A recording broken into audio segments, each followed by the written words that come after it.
തളി ഭഗവാനെ തൊഴുതിട്ട്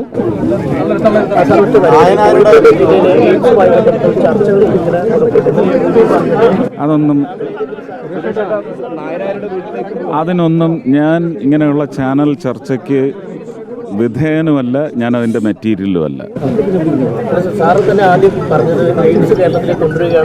അല്ല, അതൊക്കെ പിന്നെ അതിനുള്ള വേദിയല്ല. ഞാൻ എൻ്റെ വഴിക്കൊന്ന് സഞ്ചരിച്ചോട്ടെ. ഞാനൊരു വ്യക്തിയാണ്. ആദ്യം എനിക്ക് ഒരുപാട് ബന്ധങ്ങളുണ്ട്. ക്ഷേത്രങ്ങളുമായിട്ടുള്ള ബന്ധങ്ങളുണ്ട്, വ്യക്തികളുമായിട്ടുള്ള ബന്ധമുണ്ട്.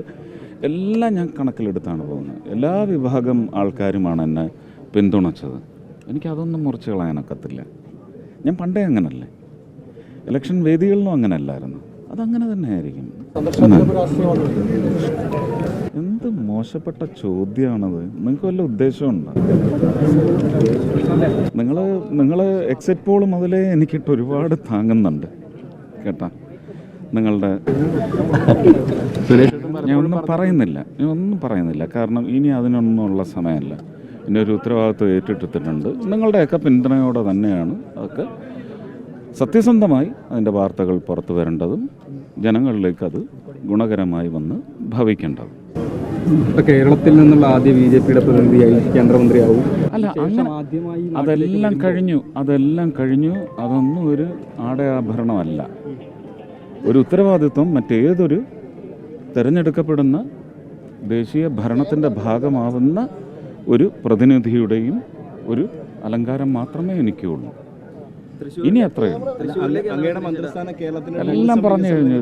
തൃശ്ശൂരിലെ ജനങ്ങളെ, മലയാളികളെ, അവർക്ക് വേണ്ടി പ്രാർത്ഥിച്ച് ഭാരതത്തിലെ ജനങ്ങളെ എല്ലാവരെയും വാരിപ്പുണർന്നുകൊണ്ട് തന്നെയാണ് ഞാൻ തുടങ്ങിയിരിക്കുന്നത്. അല്ല, ഞാൻ പറയുന്നത് ഇത് അതിനുള്ള വേദിയല്ലാന്ന്. അതെ, അതിനുള്ള വേദിയല്ലത്. അതൊക്കെ ഞാൻ എൻ്റെ ഒരു ചെയറിലിരുന്നു കൊണ്ട് പറഞ്ഞു കഴിഞ്ഞു. അത്ര തന്നെ.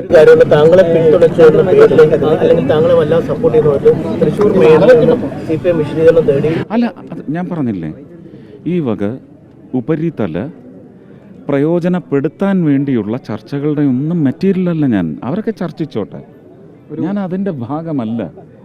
എന്നെ ദൈവമായിട്ട് ജനങ്ങൾക്ക് മനസ്സിൽ തോന്നിപ്പിച്ച് ജനങ്ങൾ എന്നെ തിരഞ്ഞെടുത്തു. ആ ജനങ്ങളെ എന്നിലേക്ക് കൊണ്ടുവരുന്നതിന്, എൻ്റെ രാഷ്ട്രീയ വളർച്ചയ്ക്ക് വേണ്ടി, എൻ്റെ ഭരണപരമായ ഒരു എന്നെ ഒന്ന് സ്ഥാപിക്കുന്നതിന് വേണ്ടി, ആ ജനങ്ങളെ എൻ്റെ അടുത്തേക്ക് കൊണ്ടുവരുന്നതിന് വേണ്ടി, ക്രോഡീകരിക്കാൻ വേണ്ടി ശ്രമിച്ച ജനസ്നേഹം ക്രോഡീകരിക്കാൻ വേണ്ടി, അത് വോട്ടിൻ്റെ രൂപത്തിലാണെങ്കിൽ അങ്ങനെ, അതിനുവേണ്ടി 1.5 വർഷം പണിയെടുത്ത തൃശ്ശൂരിലെ കാര്യകർത്താക്കളുണ്ട്.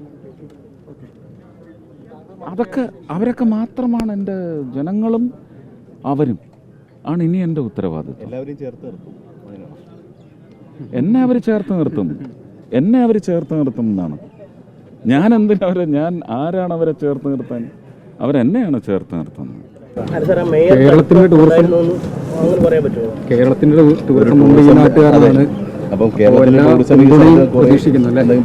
ഞാൻ ഭാരതത്തിൻ്റെ ടൂറിസം സഹമന്ത്രിയാണ്.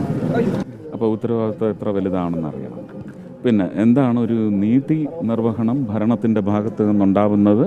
ഇപ്പോൾ ടൂറിസത്തിൻ്റെ പേരിലായാൽ ഇന്ത്യയിൽ തന്നെ ഏതൊക്കെയാണ് പ്രൈം സ്പോട്ട്സ്, അത് തന്നെയാണ് എൻ്റെ ഉന്നം. അവിടെ കേരളത്തിൻ്റെ സ്ഥാനം എന്താണെന്ന് എൻ്റെ പ്രധാനമന്ത്രി കേരളത്തെക്കുറിച്ച് മാത്രമേ പറഞ്ഞുള്ളൂ, അല്ലേ?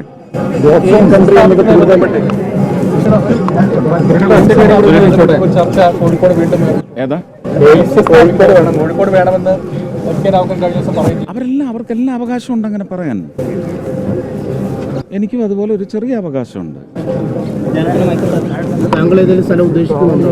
അല്ല, അതാ പറഞ്ഞേ, എനിക്കും എൻ്റേതായ അവകാശമുണ്ട്.